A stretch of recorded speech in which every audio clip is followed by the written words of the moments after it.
Кемпир абад боюнча бардык облустардан келди деп ойлоп атабыз эми, бирок ушул аксакалдар, ушул биздин мекенчил жигиттерибиз, адамдарыбыз жөнчүлүк Кемпир абадтын маселеси болбогондо деле келсе болмок.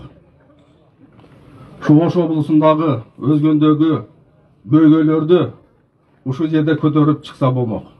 Бир эле Кемпир абад болгондо эле келишместен.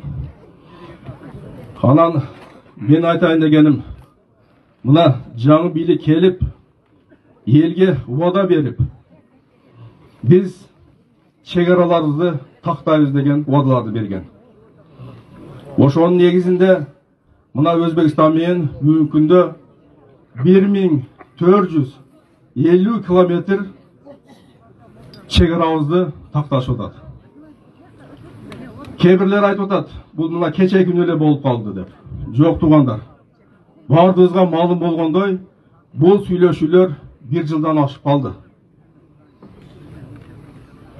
1 жыл мурда баштап ошо сүйлөшүүлөр болуп, сүйлөшүүлөрдүн жыйынтыгы эми азыр келатат. Ошондуктан мен айтайын дегеним, туугандар, мына буга чейин деле Кемпир абад турган ушул жерде. Суу басып жаткан. Эмне үчүн ошол мезгилде биз көтөргөн жокпуз? Азыр чегараларды тактап коелу. Ушул Өзбекстан мамлекети менен тополон боло чегараларды тактап коелу десек, азыр келип ушул маселени көтөрүп атканыңызга мен таң калып атамын. Эми тынчтанып туруңуздар.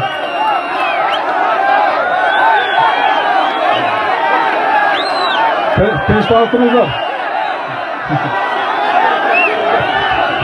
Тынчтыкты сактайбыз. Кайра берем сөздү. Зиянага кайра берем сөздү. Мен чекилик менден кетти. Кечирим сурайм элдер. Сурабыз, жайгаштырыңыз. Кайра берем сөздү. Кайра беребиз. Кайра беребиз. Кайра беребиз. Шашпай туруңуздар. Келиңиздер, урматтуу туугандар.